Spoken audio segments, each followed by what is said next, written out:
In the Marine Corps, when I was at Parris Island, I watched a recruit run full speed and jump off of a 50-foot tower, 50 feet, and the ropes ended up catching him. But that moment, it taught me everything that I needed to know about faith. Not everything, but it was a great example because faith isn't a feeling. Faith is what you actually trust when it's time to jump. Hey, welcome back to Basic Christianity. I'm Michael J. Chanley, pastor, author, and doctoral student, and I study the Bible so I can help people grow in their faith and follow Jesus. Welcome to Basic Christianity. We're going through the book of James, and today we're in James chapter 2. Before we dig in, we need to define some terms here because the word faith gets thrown around so much, I think it almost loses its meaning. Hebrews tells us in chapter 11, verse 1, faith is confidence in what we hope for and assurance about what we do not see. Faith is trust, steady, weight-bearing trust, the kind that holds you when you step off the platform into the abyss. And James 2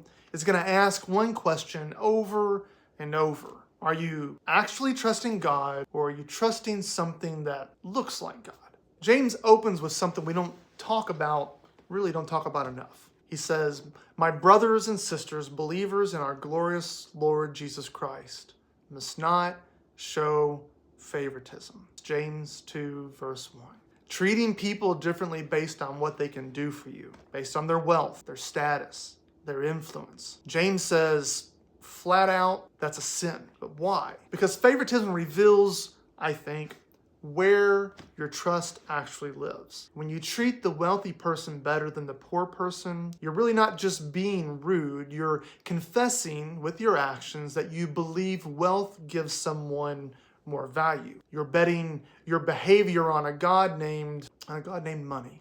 And that's why Peter, when he finally figures this out in Acts chapter 10, said, "I now realize how true it is that God does not show favoritism." That's Acts 10, verse 34. God doesn't have favorites. The ground at the foot of the cross is level. And the moment we start ranking people by their resume, we've stopped trusting the God who made them. And I think that brings us to maybe the most famous line in James. James in chapter 2, verse 17 says, "Faith by itself, if it is not accompanied by action, is dead." And I want to be really clear about what James is and isn't saying. He's not saying you earn your salvation. He's saying that real faith, living, breathing, again, weight-bearing trust in Jesus, it always shows up in how you live. Martin Luther kind of put this perfectly. It's impossible to separate works from faith, quite as impossible as to separate heat and light from fire. And so if there's fire, there's heat, period. If there's faith, there's fruit, period. James gives us then two examples that don't normally end up in the same sentence. Abraham and Rahab. One, father of the faith, and the other, a prostitute. People with completely different backgrounds, different status, but the same kind of faith. Both of them acted on what they trusted, and both of them are remembered for it. And it's not accidental. James is saying God doesn't care about your pedigree. He cares about whether you trust him enough to move. So let me ask you just a question. It's a question I have to ask myself. What are you actually trusting? Are you trusting your bank account, your job, your image? Are you trusting the right political party?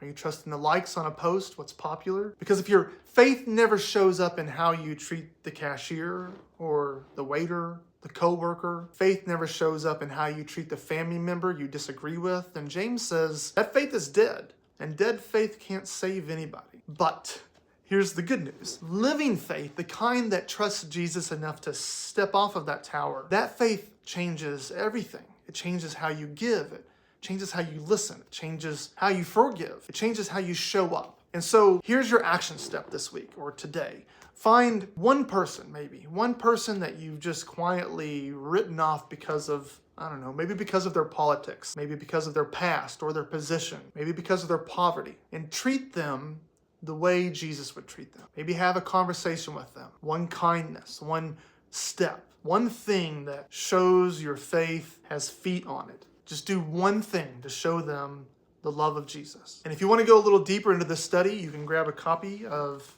Basic Christianity, Living Out a Faith That Works.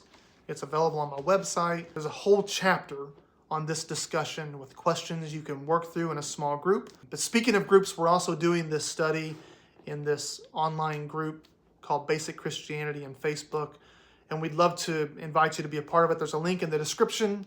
Of course, you can subscribe and share this with a friend. I'm going to be sending out another episode of this study in James chapter 3, where we're going to talk about the most dangerous muscle in your body. So subscribe, and we'll see you in the next video.